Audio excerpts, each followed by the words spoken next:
Morning, ladies and gentlemen. It's Jim Harrison, Mayor of Quinte West, and I'm very pleased to be here on Cogeco's RTV. Thank you very much to the media as they work hard regularly and consistently to get out a clear and consistent message. And also thank all the first responders. They're just doing a fantastic job in so many areas all the time. And I really appreciate that. We all appreciate the work you do, not just me, but all of us. And so thank you and keep it up. And obviously, if there's something we can do to help, let us know. Council recently met on Monday, the way we have to meet now. And we had a great meeting, got through some things.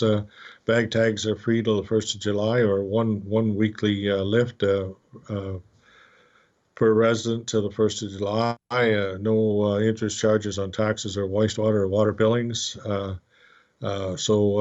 We're no interest charges, I should say, so that we're trying to help everybody get through this and come out on the other side, hopefully in a more knowledgeable.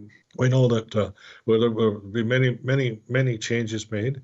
We as council have already made a number of changes, and we will have to make more as we continue to move forward. And we will. Many of our staff are working at home. Some are working at City Hall, but many are at home. We're not letting people into City Hall because of the virus and the easily contaminated situation that could and would occur.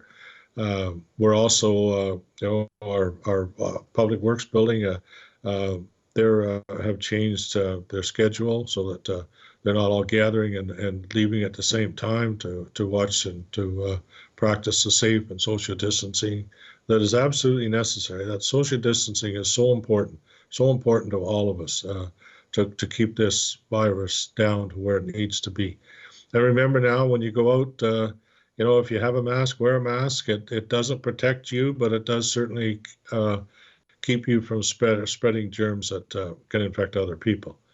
And practice that social distancing. As I've said, you go to the grocery store, you only go when you really have to go. Try to reduce the time that you do go, and so of course that allows you to stay home and be safe and protected. And of course, look after your family the best you can, as they're also so important to you and to all of us. Reach out to your neighbors. Make sure they're okay. Make sure they're safe. If they need things, if you can't do it, reach out to United Way or any other service that will help them and bring what they need and keep them safe and comfortable, because that's so important right now. I can also touch on City Hall. All departments are still functioning right to the best of their ability. Our building officials, we're doing permits. We are completing the request for permits, but we're not giving permits out because you can't use it until this is lifted. So the economic development is working hard, and they will have things in place to help you in small business so that you can, continue to come back through this virus and function and operate as you need to. And obviously, maybe with a number of changes, and of course there is a variety of government support out there, and our economic development department will help you any way they can to get those forms done and get them into the right department, so that if there is something available for you or your business or your employees, they will help you get it and achieve those results. So farming, of course, is hit hard too, just like everything else. And the weather isn't helping us either right now. It's so cold and too cold to put seeds in the ground.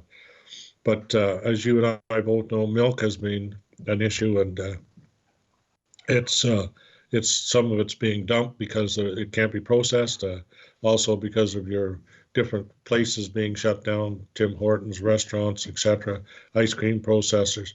Those are all either shut down or slowed down dramatically. So that puts an excess amount of milk. Of course, if milk isn't processed, it can't be donated to anybody. It has to be processed properly and so that it's a safe commodity to use. So I'm sure that any that is processed and can be used will be donated by the dairy farmers to places that can use it. Beef, again, beef market is slow. I shouldn't say it's slow. It's very slow. And right now, the federal government has stopped export of beef because we want to look after the Canadian market. And what's happened to beef is that the processing plants are shut down. Many people are sick. Many people have the virus, so the plant can't operate. Same happened to pork.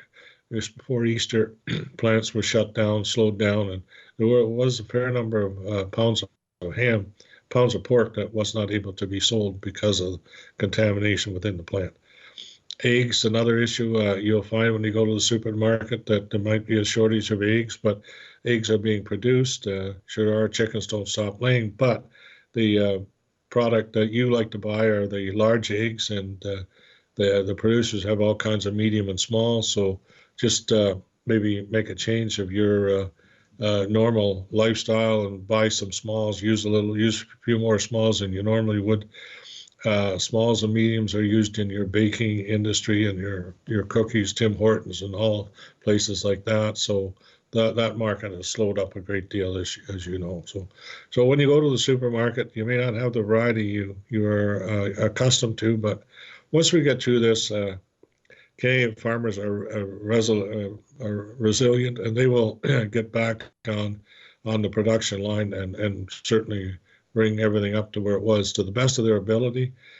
So this time of year, once you get some warm weather and sun, temperatures get up to where they should be, you'll see farmers working their fields and putting crops in. And so you see them on the road, give them a little more space, give them a little more time, appreciate the work they do, the value.